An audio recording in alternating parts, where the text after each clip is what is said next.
Selamat siang semuanya. Terima kasih atas partisipasinya telah hadir pada webinar kali ini. Webinar kali ini terkait dengan perbankan dan pasar uang internasional. Sebelumnya, perkenalkan saya Erinda Syala Amanda, mahasiswa S1 Transfer UNS.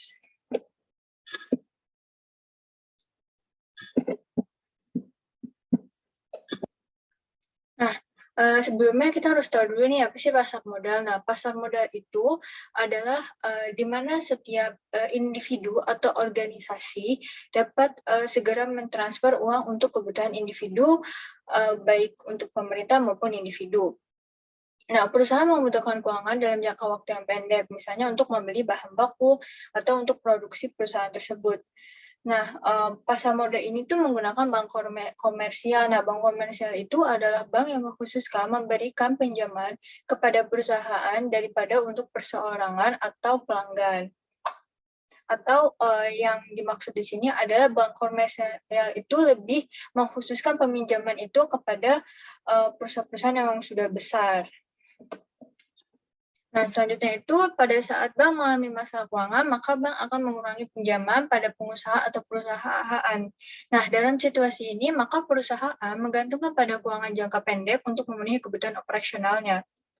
Nah, umumnya pada permasalahan seperti ini, bank akan mengurangi perputaran kredit dan memberikan suku bunga tinggi untuk para peminjam.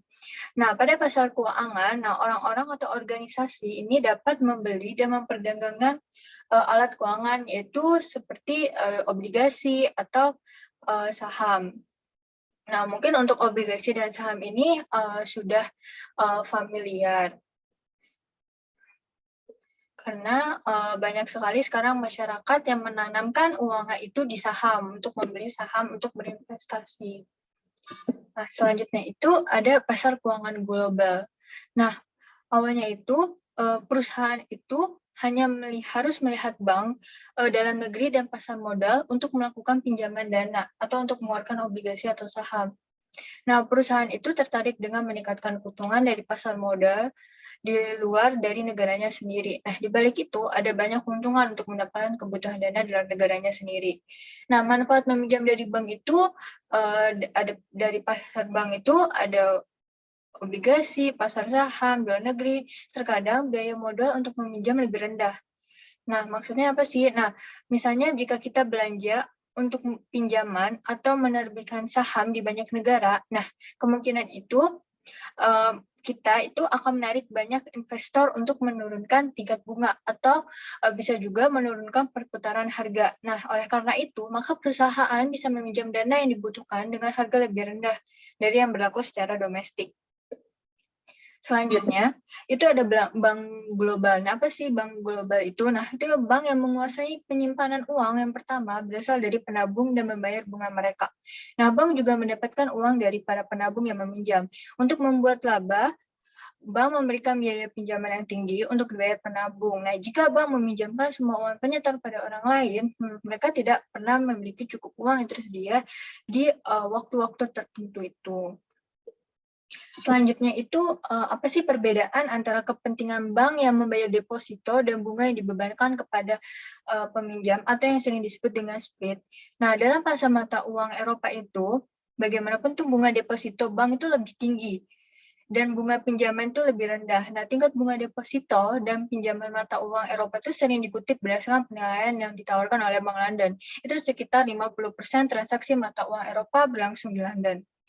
Nah, London Interbank Bid Rate atau LEBID itu adalah suku bunga London membayar bank lain untuk membuat deposito dalam mata uang Eropa. Nah, kalau untuk London Interbank Offer Rate itu adalah suku bunga Bank London yang bersedia untuk mengisi pinjaman bank lain dalam mata uang Eropa. Nah, tingkatan bahwa perusahaan menerima ketika mereka meminjam mata uang Eropa lebih tinggi daripada biaya London Interbank Offer Rate kepada bank lain. Selanjutnya itu, bank internasional itu memfasilitasi impor dan ekspor klien-kliennya dengan mengatur pembelanjaan perdagangan.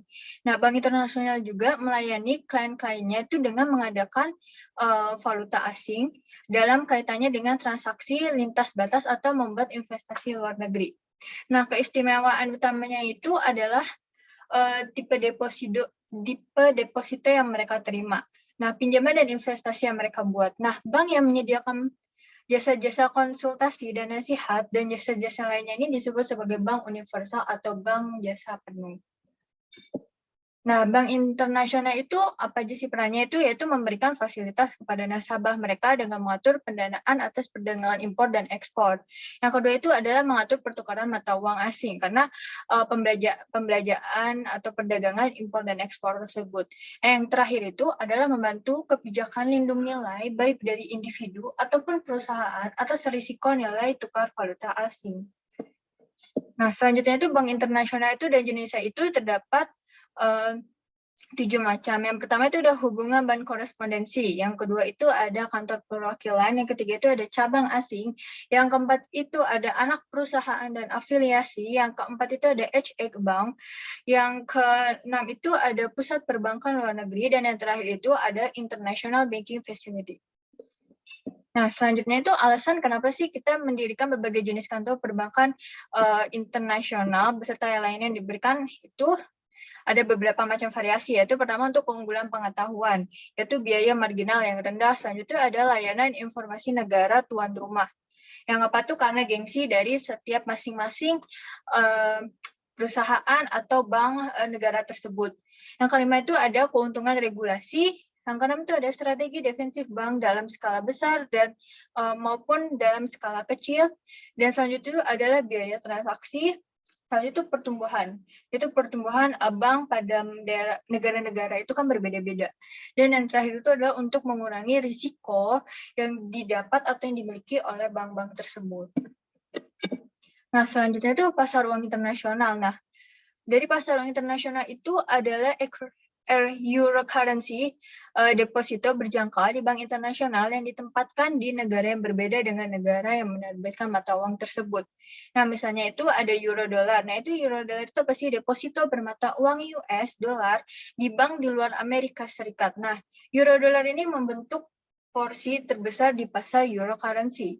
Nah, kantor pusat pasar euro currency ini tuh bertempat di London. Nah, pada instrumen pasar uang internasional, utamanya lainnya itu untuk mencakup forward rate agreements, ada euro notes, euro commercial paper, dan kontrak berjangka suku bunga euro dollar.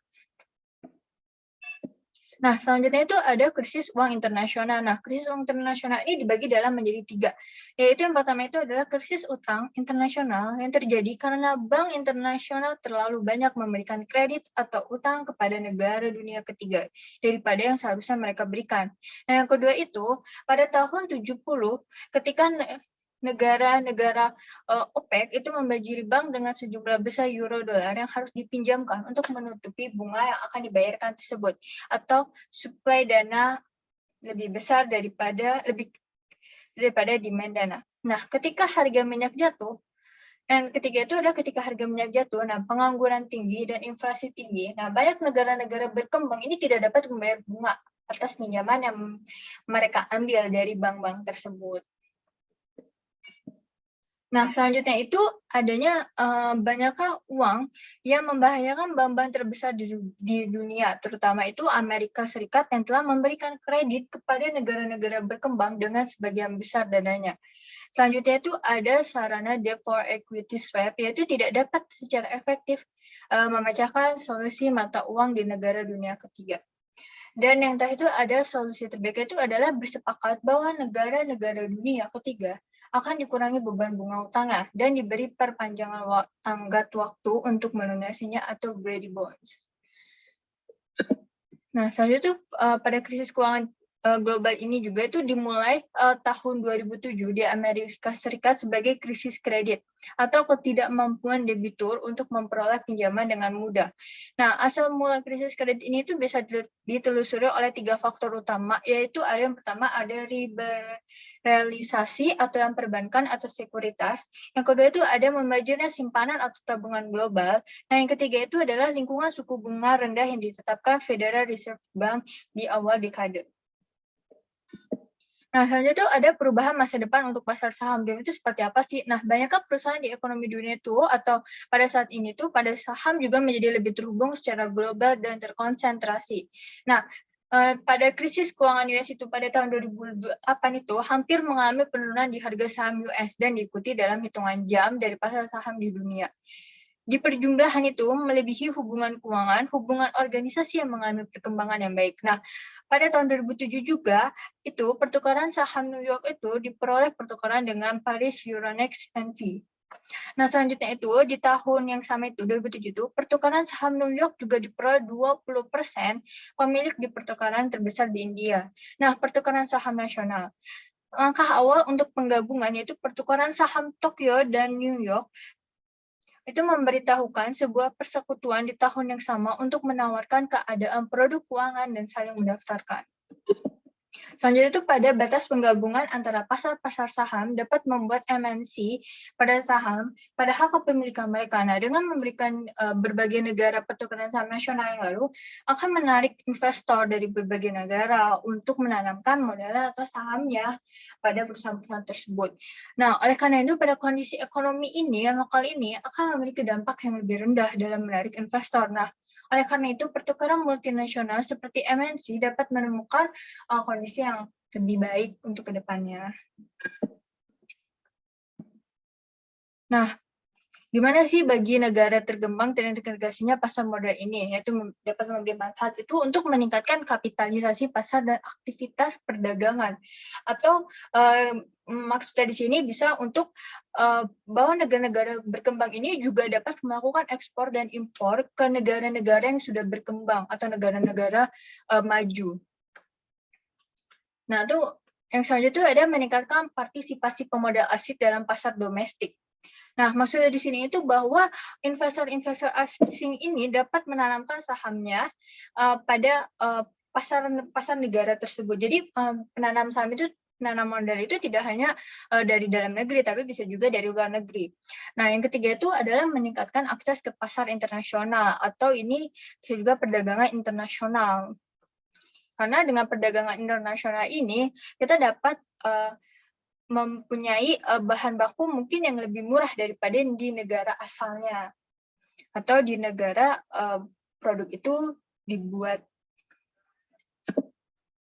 Nah, jadi kesimpulannya itu bahwa bank internasional dan pasar keuangan internasional itu sangat membantu untuk perusahaan-perusahaan untuk meminjam dana mereka untuk mengembangkan perusahaan-perusahaan mereka, baik itu bersifat organisasi maupun individu.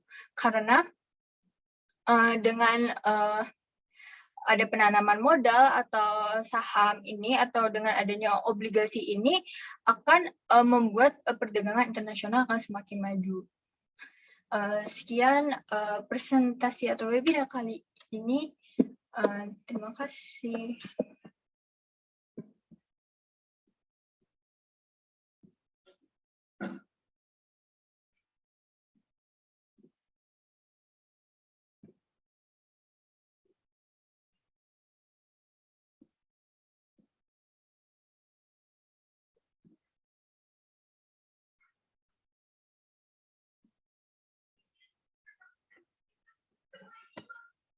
Oh, lagi